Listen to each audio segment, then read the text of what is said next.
जय हिमालय, जय भारत। स्वागत है और मैं हूं जर्नलिस्ट डॉक्टर हरीश चंद्र लखेड़ा। इस बार आपको आजादी के दौरान पाकिस्तान में रह रहे उत्तराखंडियों, खासतौर गढ़वालियों की जो दुर्दशा हुई थी उसके बारे में बता रहा हूं। यह बहुत कम किताबों में इसका उल्लेख मिलता है और मेरा मकसद सिर्फ इतिहास की जानकारी देना है, न कि किसी के घाव पर की कोई मलहम लगाने की बात है, न किसी के प्रति नफरत फैलाना है। ये सिर्फ एक इतिहास की बातें हैं जो उत्तराखंड के किताबों में, इतिहास की किताबों में कहीं नहीं मिलती है। भारत की किताबों में तो इसका सवाल ही नहीं होता है। और सबसे दुखद ये बात है कि उस दौरान जो आंदोलन के कांग्रेस का झंडा उठा रहे थे और जो सबसे अग्रणी लोग थे आंदोलन में, उनके मुंह इस मामले में सी गए थे। किसी ने भी उस जमाने के अखबारों में या कहीं भी इस बारे में मुद्दा नहीं उठाया कि आखिर पाकिस्तान में जो गढ़वाली मारे गए थे या उनका धर्म परिवर्तन हुआ था, उसका इन्होंने न खोज खबर की, न दो शब्द तक कही। मैं आपको इस समय उत्तराखंड का इतिहास भाग 8 डॉक्टर शिव प्रसाद डबराल चारण जी की किताब से ही कुछ चीजें पढ़ रहा हूं और आपको तत्कालीन समय का पता चल जाएगा कि 14 अगस्त 1947 को पाकिस्तान बनाया गया। उस दिन कराची पहुंचकर वायसराय लॉर्ड माउंटबेटन ने पाकिस्तान के गवर्नर जनरल जिन्ना को पूर्वी और पश्चिमी पाकिस्तान का कार्य सौंप दिया था। लॉर्ड माउंटबेटन शेष भारत के गवर्नर जनरल बने रहे। सरदार पटेल की कुशलता से देशी राज्य भारतीय उपनिवेश में मिल गए थे।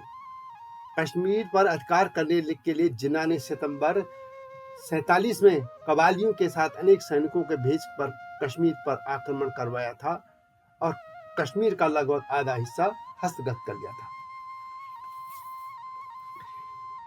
वो आगे लिखते हैं, 21 जून 1948 को लॉर्ड माउंटबेटन भारत से चले गए। उनके स्थान पर गोपालाचार्य को भारत का गवर्नर जनरल नियुक्त किया गया। उपनिवेश भारत की स्थापना 15 अगस्त 1947 को ही, इसलिए उसी दिन भारत का स्वतंत्रता दिवस मनाया जाता है। यहाँ पर एक शब्द जो है, उनका एक टाइटल है, उसमें है पाकिस्तान में गढ़वालियों की दुर्दशा। वास्तव में उस दिनों इसमें जो उल्लेख है वो गढ़वालियों का है, क्योंकि माना जाता है कि कुमाऊं के लोग अधिकतर जो थे वो रंगून, बर्मा की तरफ जाते थे और जो भी पाकिस्तान भी गए होंगे उनका उल्लेख किसी भी इतिहासकारों ने इस तरीके से नहीं किया। मेरे पास जो आंकड़े हैं वे सिर्फ गढ़वालियों के हैं और संभवतः जो भी उत्तराखंड के लोग होंगे उनके साथ भी यह दुर्दशा हुई। वे लिखते हैं, मई 1947 से ही पश्चिमी पंजाब, सीमांत सिंध और बलूचिस्तान से गढ़वाली उत्पीड़ित होकर गढ़वाल में आने लगे थे। अगस्त 47 तक पश्चिमी पंजाब के विभिन्न नगरों में गढ़वालियों के लूट और मारे जाने, स्त्री बच्चों के खोए जाने तथा अपहरण किए जाने के समाचार फैल रहे थे। अपने धर्म और सतीत्व की रक्षा के लिए अनेक गढ़वाली नर नारियों को स्वतः ही अपनी आत्महत्या करनी पड़ी थी। इसका मतलब कि उन्होंने आत्महत्या करने पर वे मजबूर हो गए थे।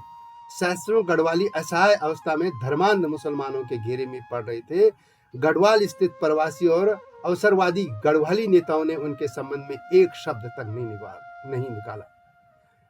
ये सभी जो लोग थे उन दिनों कांग्रेस का झंडा उठा रहे थे और ये तमाम लोग अपने को राष्ट्रवादी ये कह रहे थे और इनके नाम लेना उचित नहीं है, लेकिन ये तमाम लोगों ने एक शब्द भी इन गढ़वालियों के बारे में नहीं कहा।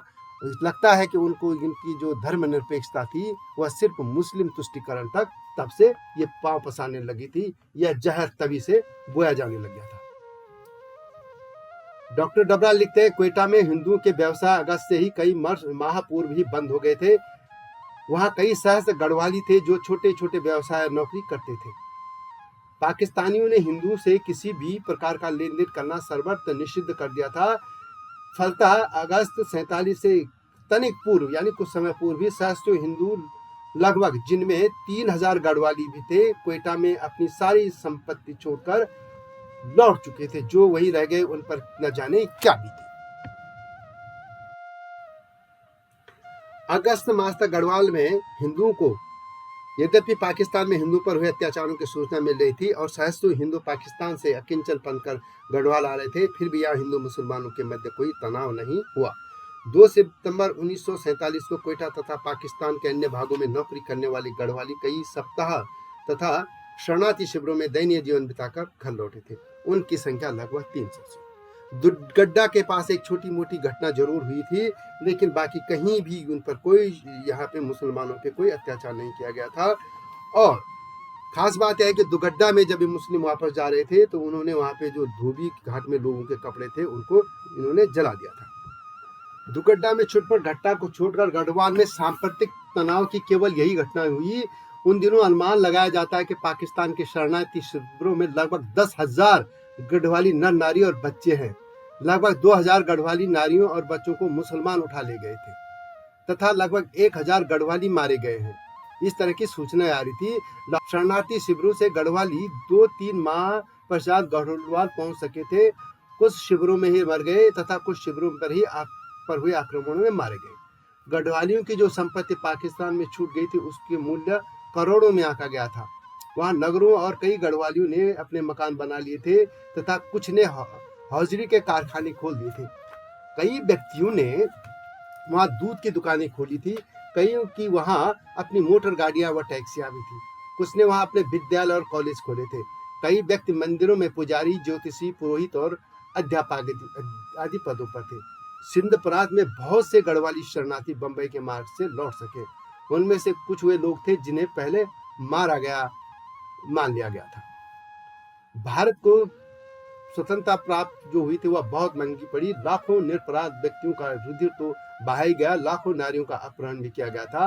अरबों रुपए की संपत्ति पाकिस्तान में छूट गई थी। भीषण से भीषण युद्ध में भी ऐसी दारुण घटनाएं नहीं हुआ करती है जैसे भारत विभाजन के अवसर पर हुई थी।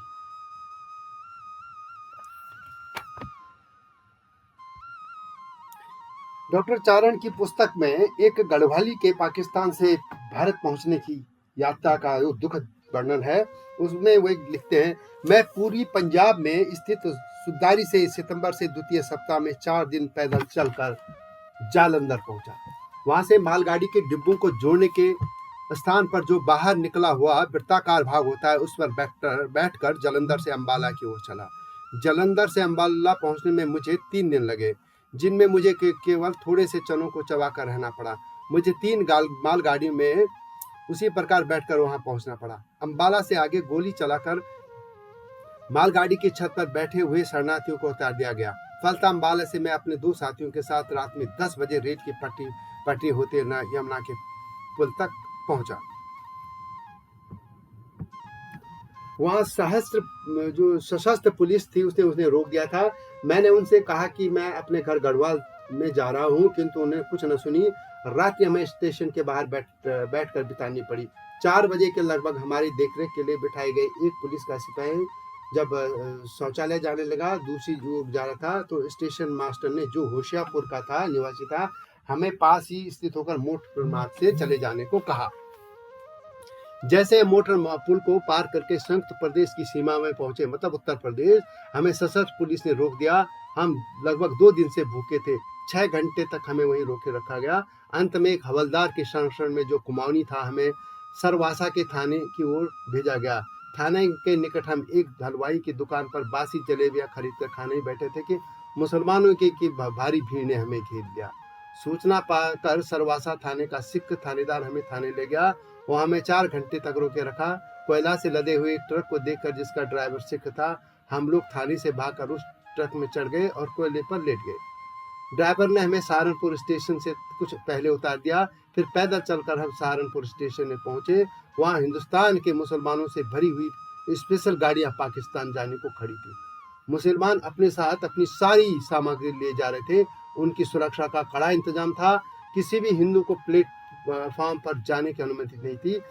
जबकि पाकिस्तान में हिंदू जिस ढंग से नंगे और आहत होकर निकाले जा रहे थे वह उनके सर्वथा विपरीत था। पंजाब से संयुक्त प्रदेश में पहुंचने वाले शरणार्थियों ने सहारनपुर, रुड़की और देहरादून में अपना आक्रोश प्रकट किया था, किंतु सरकार ने उनको कठोरता से दमन कर दिया था। गढ़वाल में मुसलमानों की संख्या बहुत थोड़ी थी। उनके अपने पड़ोसी हिंदू से अच्छे संबंध थे। कहीं कहीं वहां जिला बोर्ड ने उर्दू मदरसे खोलकर उनके लिए मैदान में मौलवी मंगाकर नियुक्त किए थे। वहां उन्हें गढ़वाली मुसलमानों में कुछ हिंदू विरोधी भावना उत्पन्न करने का प्रयत्न किया, किंतु इसका कोई विशेष प्रभाव नहीं पड़ा। इस जिले में दुगड्डा को छोड़कर कोई भी अन्य सांप्रदायिक घटना नहीं हुई। टिहरी पूरी तरह शांत रहा। यद्यपि देहरादून और चौकराता में कुछ उग्र और तनावपूर्ण स्थिति, पर गढ़वालियों ने उनके उससे उत्तेजित होकर अपने जिले के मुसलमान भाइयों से बदला लेना उचित नहीं समझा। यह वो गाथा है जो पाकिस्तान के और पाकिस्तानियों के इस बीभत्स और चेहरे को सामने रखती है, और दूसरी तरफ इनके सहारनपुर से जिस तरह से लोगों को भेजा गया था, एक मानवीय पक्ष लोगों का, इस भारतीय लोगों का चेहरा दिखाती है। लेकिन दुख की बात है कि जो भी उस जमाने के नेता थे, स्थापित नेता थे, जो आंदोलन में थे, उन्होंने किसी भी ने उन गढ़वालियों को या कुमाऊनियों का जो पाकिस्तान में मारे गए थे, जिनका धर्म परिवर्तन गया था, जितनी बच्चे औरतें लूट ले गए थे, उनके लिए एक शब्द नहीं कह गया। यह इन नेताओं का चेहरे पर जो इनके सफेद कपड़े थे, उन पर एक काला धब्बा और दाग दिखाता है। यह थी उन लोगों की गाथा जो पाकिस्तान में देश की स्वतंत्रता के जिनको फल नतीजा भुगतना पड़ा था, देश विभाजन का। यह वीडियो कैसी लगी कमेंट में अवश्य लिखें। हिमालय लोक चैनल को लाइक और सब्सक्राइब करना न भूलना, जिन्होंने अब तक ऐसा नहीं किया है। आप जानते ही हैं कि हिमालय क्षेत्र के इतिहास, लोक भाषा, संस्कृति, कला, धरोहर, सरोकार आदि को देश दुनिया के सामने रखने के लिए हिमालय लोक चैनल लाया गया है। अगली वीडियो की प्रतीक्षा कीजिए। तब तक जय हिमालय, जय भारत। हिमालय पे पेड़ हो तो गीत गाएंगी नदियाँ, गीत गाएंगी नदियाँ। पेड़ों पे चिड़िया है तो गीत गाएंगी नदियाँ, पेड़ों पे चिड़िया है तो गीत गाएंगी नदियाँ। माँ की लोरी जैसे होते हैं नदियों के गीत, आओ सुनते हैं गाड़ गदिनों के सुरीले गीत, आओ सुनते हैं गाड़।